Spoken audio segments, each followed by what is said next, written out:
Over the last 100 years, the Federal Reserve has created bubbles and burst them, enslaved us with debt, and destroyed our purchasing power through inflation.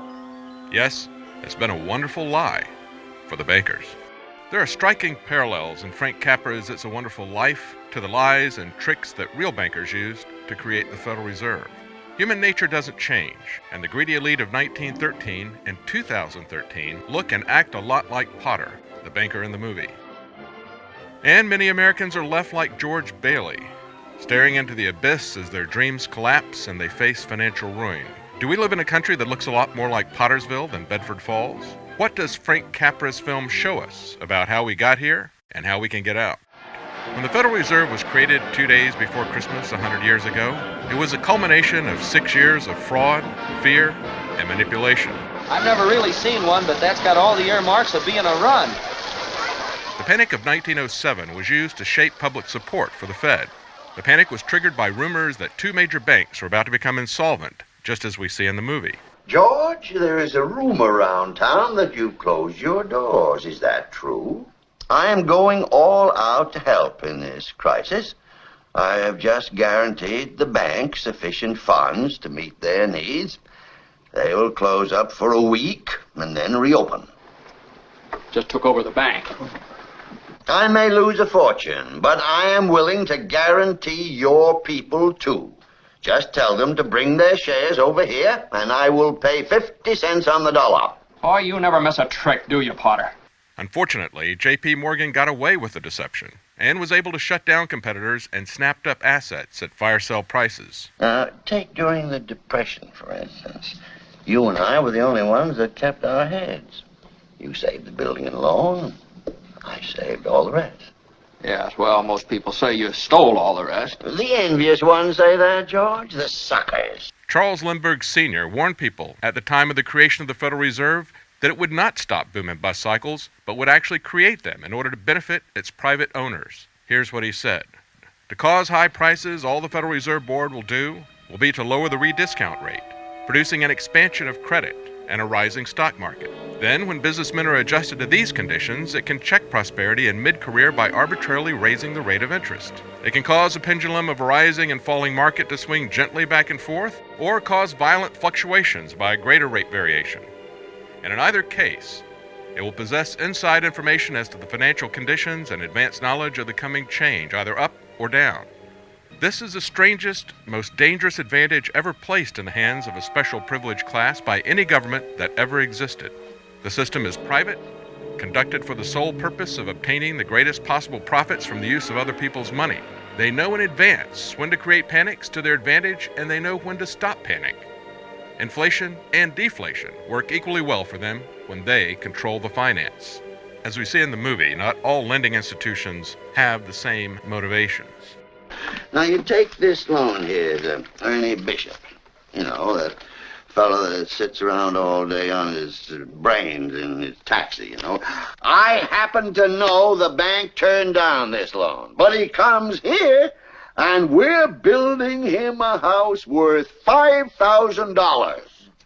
Why? Well, I handled that, Mr. Potter. You have all the papers there, his salary, insurance. I can personally vouch for his character. Friend of yours? Yes, sir. You see, if you shoot pool with some employee here, you can come and borrow money. What does that get us? A discontented, lazy rabble instead of a thrifty working class. As a former FDIC chair said, all too often the large banks use their models and their algorithms, and if you don't fit in their boxes, you don't get the loan. And Dodd-Frank legislation is tying the hands of small lenders, shutting out buyers and shutting down lenders. Today there are fewer lenders than at any time the government has kept records. 10,000 banks disappeared between 1984 and 2011. This town needs this measly one-horse institution, if only to have some place where people can come without crawling to Potter. Come on. In the movie, George gets to see what happens to the small town if Potter didn't have competition from credit unions and smaller lenders.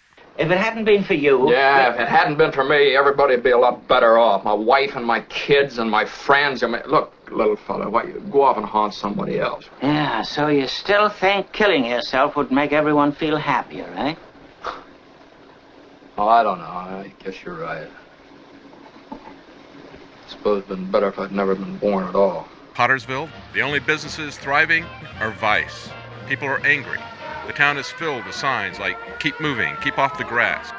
Bert the cop actually shoots at George when he's running away and is no threat to anyone. Stand back!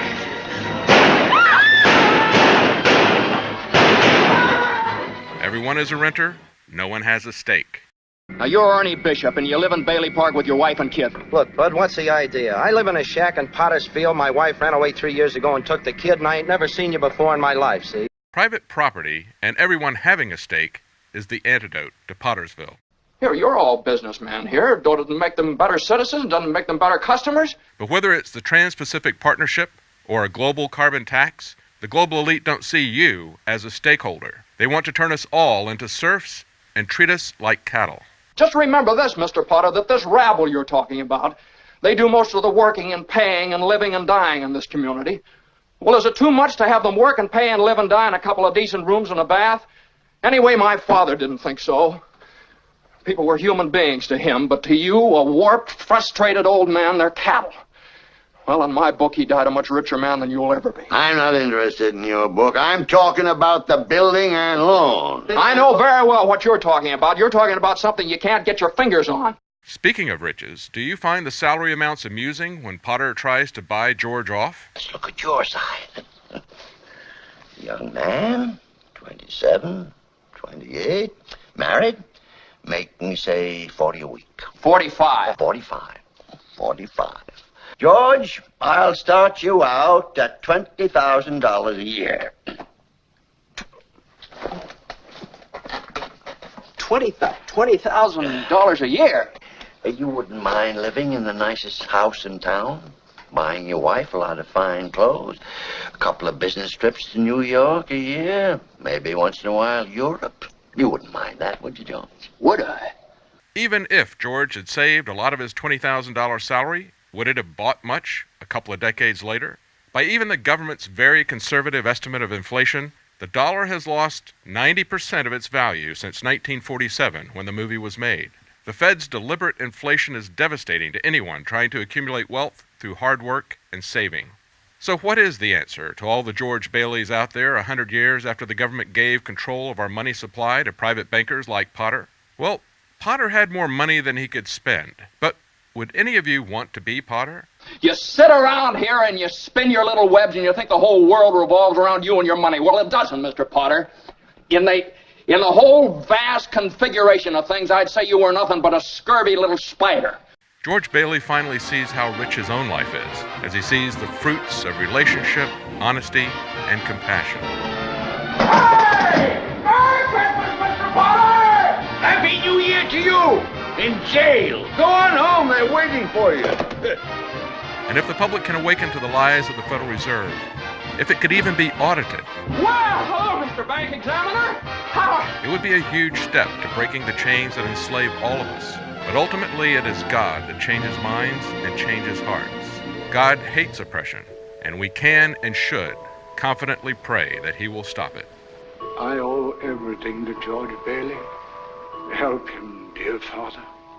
Joseph, Jesus, and Mary, help my friend, Mr. Bailey.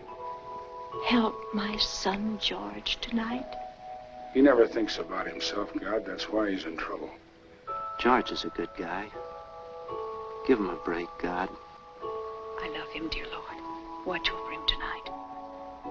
Please, God, something's the matter with Daddy. Please bring Daddy back. Dear Father in heaven, I'm not a praying man, but if you're up there and you can hear me, show me the way.